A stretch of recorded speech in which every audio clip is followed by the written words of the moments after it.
আজকে আমি হাজির হয়েছি একটা চটজলদি স্ন্যাক্স রেসিপি নিয়ে, বাঁধাকপি আলুর পকোড়া। চলুন তাহলে দেখে নেওয়া যাক কী কী উপকরণ দিয়ে বানাই ক্রিস্পি ক্রাঞ্চি বাঁধাকপি আলুর পকোড়া। বাঁধাকপি একটা গোটা নিয়েছি, আলু 500 নিয়েছি, 200 কাঁচা লঙ্কা নিয়েছি। এখানে বাঁধাকপিটা ঝুরি ঝুরি কেটে, আলু ঝুরি ঝুরি কেটে একটা বড় জায়গাতে নিয়েছি, যেহেতু আমি অনেক বেশি বানাচ্ছি। এখানে দেখুন, খুব সুন্দর ছুরি করে কেটে নিতে হবে। পরিমাণ মতো লবণ আর হলুদ দিয়ে কিছুক্ষণ মাখতে হবে, যাতে বাঁধাকপি আলু থেকে এক্সট্রা জল বেরিয়ে যায়।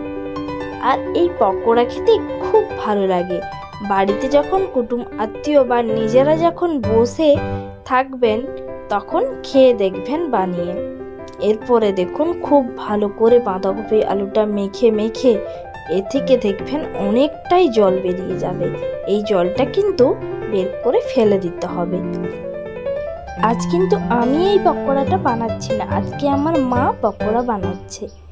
এই দেখুন, এখানে 500 মতো বেসন নিয়েছি। দেখবেন মা যখন কিছু বানিয়ে দেয়, কোনো রান্না করে, খেতে খুব ভালো লাগে। তাই আপনাদের কাছে শেয়ার করছি, আমার এই মা পকোড়া খুব ভালো বানায়। এখানে দেখুন, 2টো ম্যাগি মশলার প্যাকেট দিয়ে দিলাম। খেতে এত ভালো লাগে না ম্যাগি মশলা দিলে। এরপরে দেখুন, 1 চামচ খাওয়ার সোডা দিলাম। এখানে দেখুন, জল না দিয়ে খুব ভালো করে মাখছি। হাফ বাটি পরিমাণ কর্নফ্লাওয়ার দিলাম।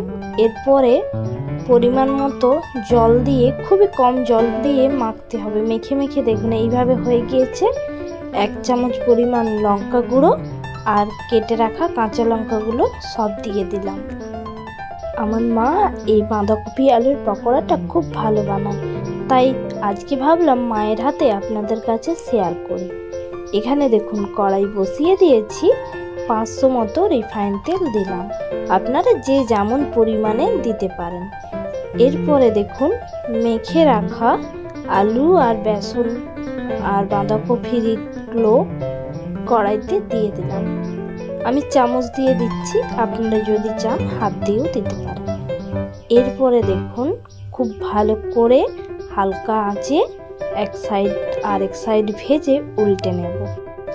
চা, রুটি, পান্তা ভাত, পরোটা বা আপনারা বসে টাইম পাস করার সময় খেতে পারেন, খেতে খুব ভালো লাগে। এক সাইড লাল করে ভাজা হয়ে গিয়েছে, আরেক সাইড ভাজছি। একটু লাল করে ভাজতে হবে। এরপরে দেখুন, ভাজা হয়ে গিয়েছে, আমি সব তুলে নেব। এর একই রকম পদ্ধতিতে আমি একে একে সব পকোড়াগুলো ভেজে নেব। আপনারা সম্পূর্ণ ভিডিও দেখার জন্য অসংখ্য ধন্যবাদ জানাই। আমার পাশে থাকার জন্য আপনাদেরকে অনেক ভালোবাসা জানাই। দেখতে যত সুন্দর হয়েছে, খেতেও খুব টেস্টি হয়েছে। সবাই খেয়ে বলেছে খুব দারুণ হয়েছে। আপনারাও বাড়িতে বানান।